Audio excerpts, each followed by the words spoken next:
Hello guys, magandang hapon sa ating lahat. Maraming salamat sa walang sawa niyong panonood sa aking channel. Sana guys, subscribe naman kayo.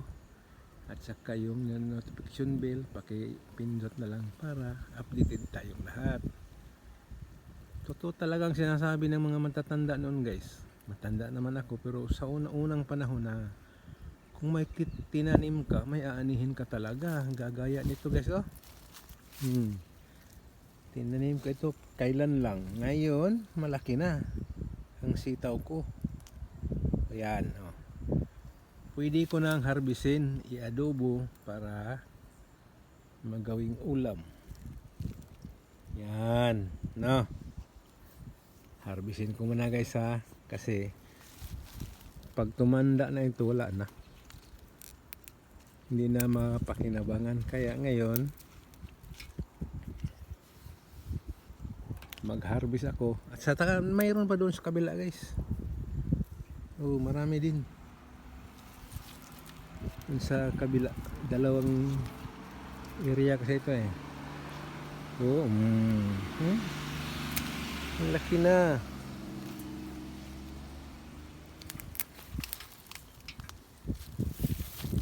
Yan. Pag may tinanim ka, may aanihin talaga. Tiyaga lang, tiyaga. Sipag, tiyaga. Yun lang.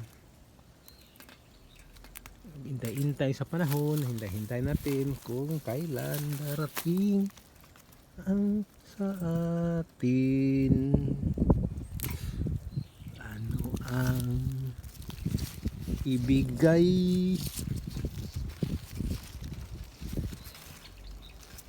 ni Lord sa atin. Ito guys ay siyempre naniwala tayo na ito ay biyaya talaga. Biyaya talaga ito guys, galing sa Diyos kahit noong tayo ay wala pa. Ito naman ay nandito na kasi nga yung mga ninuno natin nandyan na, di ba? Noong unang panahon pa.